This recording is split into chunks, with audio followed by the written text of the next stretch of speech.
Good morning student. First chapter आपका some basic concept of chemistry में जो आपकी बेसिक यूनिट्स हैं उनके बारे में बताया कि 7 बेसिक यूनिट्स होती हैं।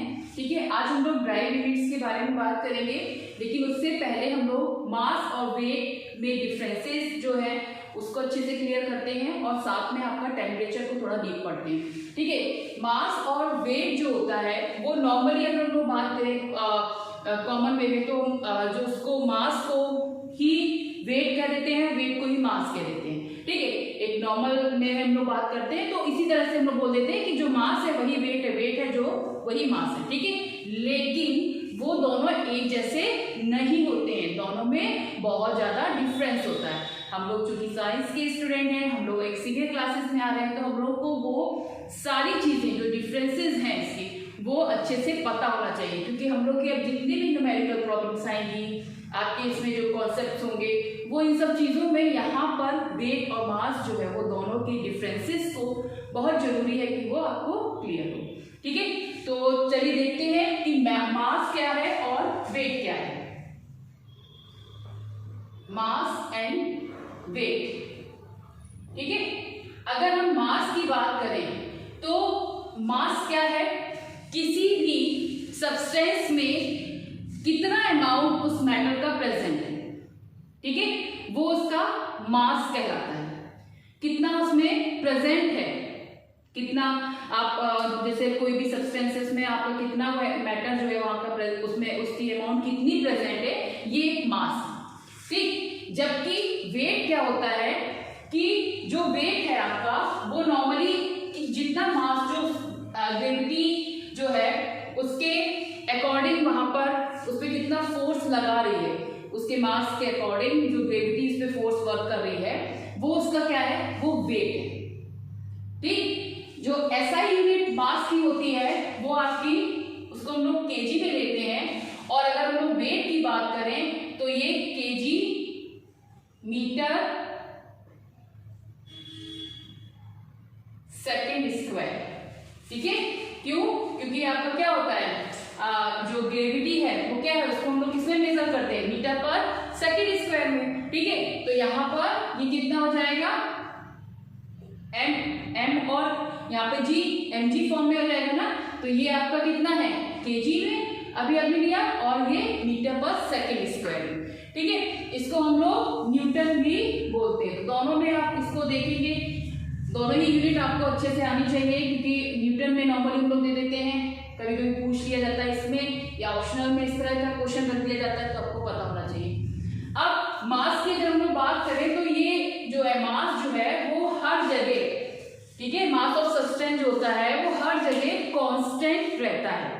ठीक, अगर अभी हम लोग इस जगह की बात करें तो यहाँ पर जिसका भी जो भी सब्सटेंस है उसका जो मास है वो हमेशा कांस्टेंट रहेगा, वो आप कहीं पे भी उसको ले जाएं, ठीक है, किसी भी प्लेनेट पे ले जाएं। लेकिन अगर हम लोग वेट की बात करते हैं तो वेट जो होता है वो ग्रेविटी पे डिपेंड कर रहा है। ठीक है, तो जहां पर जिस तरह की ग्रेविटी होगी उसके अकॉर्डिंग उसका वेट जो होगा वो चेंज हो जाएगा।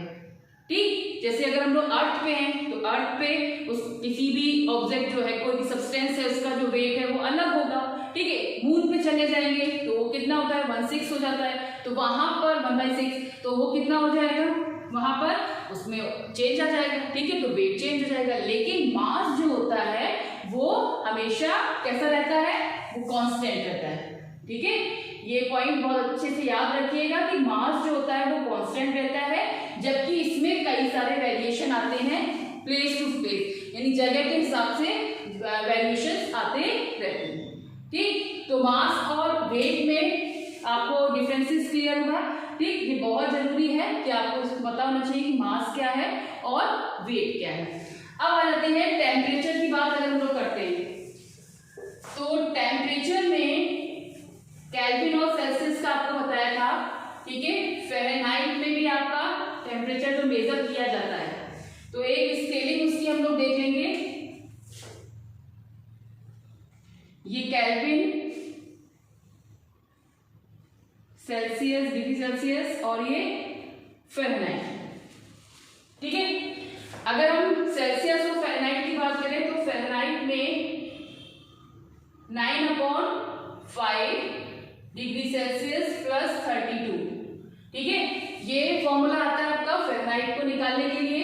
और अगर केल्विन की बात करें तो kelvin equal two degree Celsius plus 273.1। ठीक है, 0.1 नहीं भी लिखते हैं, 273 इतना सफिशिएंट है। ठीक, तो इन दोनों से ही हम लोग क्या करते हैं, दोनों जो फॉर्मूले हैं इनसे हम लोग एक दूसरे में कन्वर्ट करते हैं टेम्परेचर को। ठीक है, अब यहाँ पर हमने जो ये केल्विन, सेल्सियस और डिग्री फ़ारेनहाइट जो बनाया है, इसका एक स्केलिंग जो पॉइंट है, जिसे हम लोग नॉर्मली हम लोग जो अपने जो टेम्परेचर को मेजर करते हैं, फीवर को मेजर करते हैं, वो किस स्केल में करते हैं, तो हम लोग फ़ारेनहाइट में करते हैं। ठीक है, फ़ारेनहाइट जो है उस स्केल में हम लोग टेम्परेचर को मेजर करते हैं। ठीक, अब अगर हम लोग 0 डिग्री सेल्सियस की बात करें तो 0 डिग्री सेल्सियस जो है वो क्या है, मान लिया कि 0 डिग्री है। ठीक है, 0 डिग्री पर ये इसका वाटर का फ्रीजिंग पॉइंट है। हमें सभी पता है कि जो फ्रीजिंग पॉइंट होता है वाटर का वो क्या है, वो आपका 0 डिग्री सेल्सियस पर होता है। ठीक है, इस पे अगर हम फ़ारेनहाइट की वैल्यू निकालें, यहाँ पर अगर हम 0 रखते हैं तो फ़ारेनहाइट की वैल्यू कितनी आएगी, 32। ठीक, यानी कि 32 डिग्री फ़ारेनहाइट जो होगा वो इसकी वैल्यू होगी। यानी 0 पे आपका 0 डिग्री सेल्सियस पे फ़ारेनहाइट वैल्यू जो होगी वो 32 डिग्री होगी। ये कुछ कॉमन जो आपके पॉइंट्स हैं जो हम लोग को बहुत एक तरह से हम बोलते हैं कि इनको यूज ज़्यादा किया जाता है। जैसे अगर हम लोग रूम टेम्परेचर की बात करें, क्योंकि अभी जब आप रूम टेम्परेचर की बात करेंगे तो वहाँ पे हो सकता है केल्विन में ही वैल्यू दी हो, आपको फ़ारेनहाइट तो नहीं होगा, डिग्री सेल्सियस में है। ठीक है, तो वहाँ मुझे भी पता होना चाहिए कि किसमें कहाँ पर कितना वैल्यू रखा जाएगा। ठीक है, अब ये 0 डिग्री सेल्सियस हो गया जो कि आपका वाटर का फ्रीजिंग पॉइंट है। अगर हम रूम टेम्परेचर की बात करें तो रूम टेम्परेचर जैसे ही आपका 25 डिग्री सेल्सियस। ठीक है, 25 डिग्री सेल्सियस पे इसका यहाँ पर फ़ारेनहाइट में 77 डिग्री फ़ारेनहाइट जो होगा वो इसका आएगा। ठीक है, सेम ऐसे ही इस तरह से हम लोग यहाँ केल्विन में निकाल लेंगे तो केल्विन में 298 में आएगा, 298 केल्विन। ठीक है, क्योंकि ये वैल्यू नॉर्मली आपको कभी कभी आपकी न्यूमेरिकल उसमें दी रहती है। तो डिग्री सेल्सियस में दिया है तो इतना है, आपका केल्विन में है तो ये इतना है। ठीक, टेम्परेचर जो ह्यूमन टेम्परेचर है उसमें अगर हम लोग बात करें नॉर्मल टेम्परेचर जो हम लोग का इस समय नॉर्मल टेम्परेचर रहता है, ठीक है, हमारी ह्यूमन बॉडी में, तो वो अगर हम लोग बात करें फ़ारेनहाइट में हम लोग चेक करते हैं उसको तो कितना होता है, 98। ठीक है, आपने देखा होगा 98.6। ठीक, इतना आपका 98.6 डिग्री फ़ारेनहाइट में टेम्परेचर होता है। ठीक, अगर हम यहाँ पर सेल्सियस में लेते हैं तो ये आपका हो जाएगा 37 डिग्री सेल्सियस हो जाएगा। ठीक है, जो फ़ारेनहाइट है उसमें आपका 98.6 हो गया, डिग्री सेल्सियस है उसमें आपका 37 डिग्री सेल्सियस हो गया। और अगर हम लोग केल्विन में लेते हैं तो केल्विन में कितना हो जाएगा, 37 को आप उसमें रख देंगे तो वैल्यू कितनी आ जाएगी आपकी 310। ठीक है, 37 आपने इसमें रखा तो ये आपका हो गया 310। ठीक है, ठीक, तो यहाँ पर अगर आपका ह्यूमन बॉडी में जैसे कोई क्वेश्चंस आपके आ रहे हैं ऑब्जेक्टिव फॉर्म में, है ना, तो ये पॉइंट जो है वो हमें अगर अच्छे से लर्न हो गए तो हम उसको तुरंत हम लोग कर देंगे। ठीक है, तो नॉर्मली वैसे आप इसको चेंज करते रहेंगे, जैसे आपका बॉइलिंग पॉइंट में आ जाएगा तो बॉइलिंग पॉइंट हमारा क्या होता है वाटर का, जैसे हमने फ्रीजिंग पॉइंट बोला 0 डिग्री। ठीक है, तो ये हो जाएगा आपका यहाँ पर 100 डिग्री। ठीक, और उसमें जो फ़ारेनहाइट वैल्यू हो जाएगी वो 212 डिग्री फ़ारेनहाइट। ठीक है, तो इस तरह से हम लोग इनको एक दूसरे में कन्वर्ट कर सकते हैं। अगर टेम्परेचर आपका 0 डिग्री से नीचे है तो जो सेल्सियस डिग्री है उसकी वैल्यू जो होगी वो नेगेटिव होती है। ठीक है, नेगेटिव आ सकती है। और अगर हम लोग केल्विन की बात करें तो वहाँ पर वो वैल्यू नहीं नेगेटिव आ सकती कभी भी। ठीक है, जबकि डिग्री सेल्सियस में वो वैल्यू नेगेटिव आ सकती है। ठीक है, तो ये पॉइंट्स हम लोग ने टेम्परेचर और मास और वेट से रिलेटेड पॉइंट्स देखे हैं। अब हम लोग आ जाते हैं, बात करते हैं ड्राइव यूनिट्स क्या होती हैं। तो ड्राइव यूनिट की बात करेंगे तो अभी तक जो बेसिक यूनिट्स पढ़ी थी ठीक है, उन्हीं के बेस पर, यानी उन्हीं के, उनसे कह सकते हैं कि उनके द्वारा, ठीक है, उनसे हम लोग कुछ और यूनिट जो है वो, क्योंकि 7 यूनिट बेसिक है, लेकिन ऐसा तो है नहीं कि केवल यूनिट 7 ही है, ठीक है, तो उनसे हम लोग और यूनिट्स जो है वो ड्राइव करते हैं, उनको हम लोग ड्राइव यूनिट्स बोलते हैं, ठीक है, जैसे एरिया है, वॉल्यूम है, डेंसिटी है, ठीक, तो वो सारी यूनिट जो है वो इन 7 बेसिक यूनिट से हम लोग ड्राइव करते हैं। इससे पहले हम लोग यहाँ पे एक प्रीफिक्स की बात कर लेते हैं, एक टेबल आपको, जिसमें जैसे जो भी नंबर्स होते हैं, बहुत जब बड़े बड़े नंबर्स होते हैं तो क्या करते हैं हम लोग उनको 10 की पावर्स में लिख लेते हैं, ठीक है, तो वो 10 की पावर्स में हम लोग उसके लिए प्रीफिक्स का यूज करते हैं। तो कुछ प्रीफिक्स हो सकता है आप उन्हें पढ़े हो, ठीक है, कुछ बच्चे हैं जो थोड़ा सा एक्स्ट्रा पढ़ के रखते हैं, है ना, कुछ प्रीफिक्स आपके हो सकता है जानने में आए कि आप उसको देखेंगे तो आप कहेंगे हाँ ये हमने पढ़ा है, ठीक, तो अब यहाँ पे आपको प्रीफिक्स का यूज बहुत ज़्यादा मिलेगा, तो वो भी हमें पता होना चाहिए कि कैसे, कहाँ पे, किस पावर में कौन से प्रीफिक्स को यूज करते हैं, ठीक है, किस तरह से यूज कर रहे हैं। अब जैसे आपका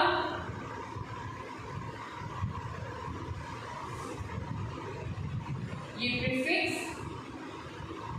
ठीक है, और यहाँ पर आपका सिंबल, और ये आपका 10 की पावर में जो भी आपका मल्टीप्लाई है, ठीक है, तो यहाँ पे आप मल्टीप्लाई, तो प्रीफिक्स में देखिए सिंबल्स आपके एक डेटा यहाँ पर डी फॉर्म में रहेगा, तो देसी वाला है, देसी का है, ठीक है, सेंटी, मिली, माइक्रो, नैनो, पिको, फेंटो और ऑटो,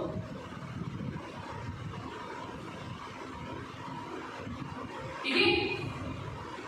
अब यहाँ पे डेसी जो है उसको डी से शो किया है, सेंटी में सी से, ये आपने थोड़े बहुत अपने पढ़े होंगे, ठीक है। मिली में आपका एम, माइक्रो भी आपने पढ़ा होगा, है ना, माइक्रो 1 माइक्रोमीटर जो आपने पढ़ा है, इसमें बायो में भी आपने 10th में पढ़ा होगा कि उसमें सेल की मेजरमेंट जो दी रहती है, तो इसको हम लोग म्यू इस तरह से शो करते हैं, ठीक है, ये आपका इस तरह से शो किया जाता है, ठीक।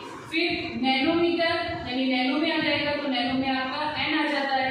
पिको जो है उसको हम लोग स्मॉल पी से शो करते हैं, फेंटो जो है उसको एफ से शो करते हैं, और ऑटो जो है उसको ए से शो करते हैं, ठीक। अब इसकी मेजरमेंट ले लेते हैं कि कितना है, जैसे देसी वाला जो है 10 की पावर -1, फिर ये 10 की पावर -2, फिर यहाँ पर 10 की पावर -3, माइक्रो में आपका आ जाएगा 10 की पावर -6, ये यूनिट्स आपको याद होनी चाहिए। नैनो में आएगा 10 की पावर -9, पिको में आ जाएगा 10 की पावर -12, ठीक। फिर आपका फेंटो में आ जाएगा 10 की पावर -15, इसके बाद ऑटो जो होगा उसमें आपका 10 की पावर -18, ठीक है। तो ये इसकी यूनिट्स, सॉरी प्रीफिक्स जो है और इनकी सिंबल्स, और साथ में 10 की पावर्स, कितने 10 की पावर्स में लोग यहाँ पर यूज करते हैं, ठीक है। तो ये हो जाएगा आपका एक पूरा। इसी तरह से और भी बहुत सारे हैं, जिसमें आपका कुछ और जो है उनको भी देख लीजिए इसको।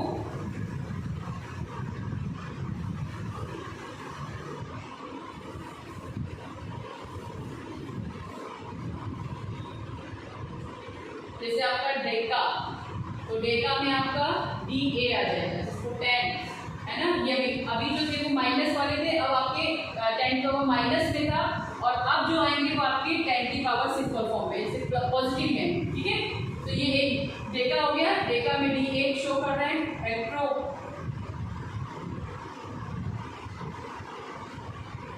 हेक्टो इसमें आपका H और ये 10 की पावर 2, ठीक है। किलो, किलो के लिए K का यूज कर रहे हैं 10 की पावर 3, ये आपने पढ़ा होगा।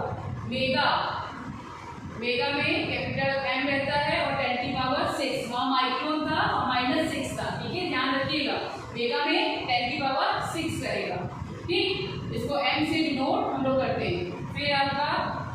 जीब्रा,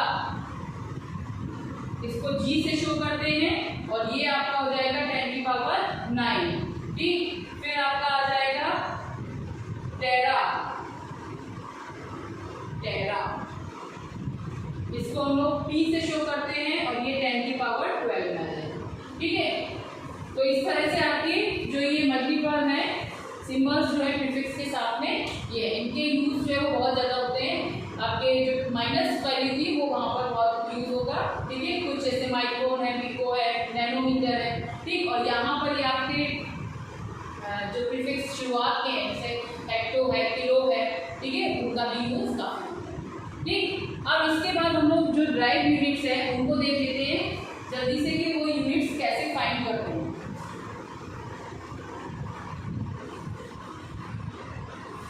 कुछ यूनिट्स हैं, जैसे आपका फर्स्ट हम लोग बात करेंगे एरिया की।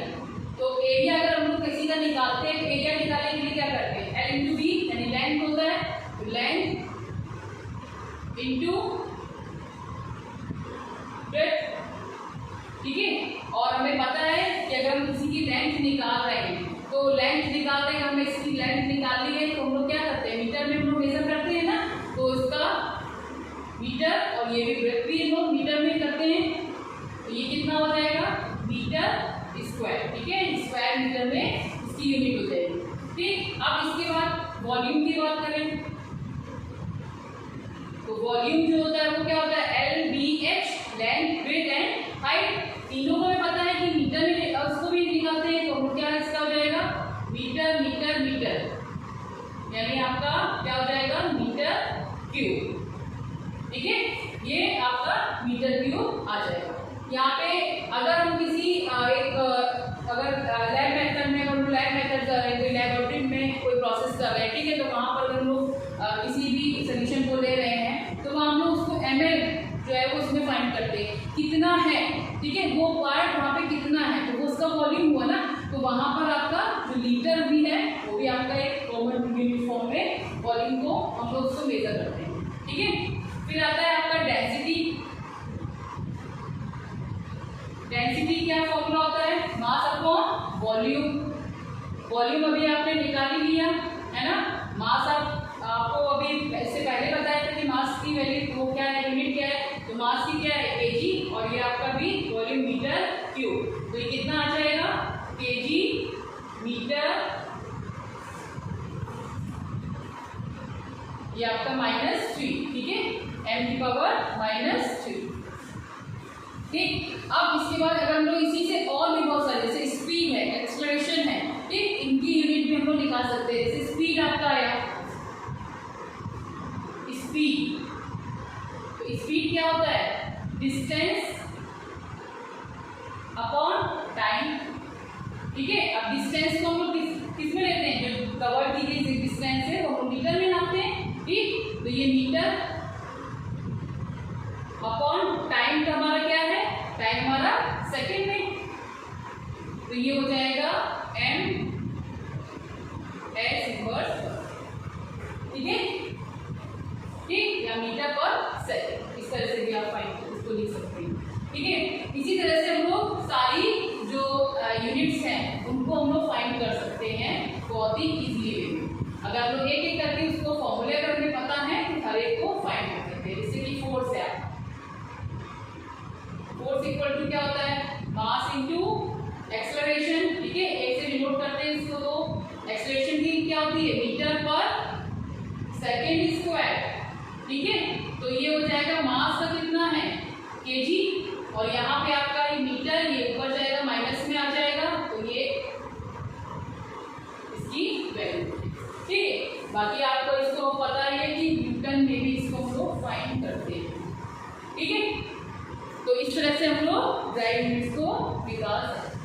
ठीक, तो आज के लिए इतना काफ़ी है। आप लोग ये जो वैल्यूज़ हैं यूनिट्स की वो निकालना सीख लीजिए, साथ में जो आपके हमने मल्टीपल वैल्यूज सिखाए हैं वो अच्छे से लर्न कर लीजिए, क्योंकि ये फर्स्ट चैप्टर आपका इस तरह का है कि इसमें बेसिक चीज़ें इस तरह की दी हुई हैं कि वो अब आपकी आगे की पूरी केमिस्ट्री में यूज़ हो रहा है। अगर इसको अगर आपने कहीं भी पॉइंट मिस कर दिया तो आगे फिर काफ़ी दिक्कत आएगी। तो इसको सारे जो पॉइंट्स हैं उनको अच्छे से लर्न करते हुए और काफ़ी डीप स्टडी कीजिए ताकि आगे आपको कोई दिक्कत ना आए, ठीक है। बाकी अगर किसी भी चीज़ में प्रॉब्लम हो तो उसको आप मैसेज, ओके। Thank you.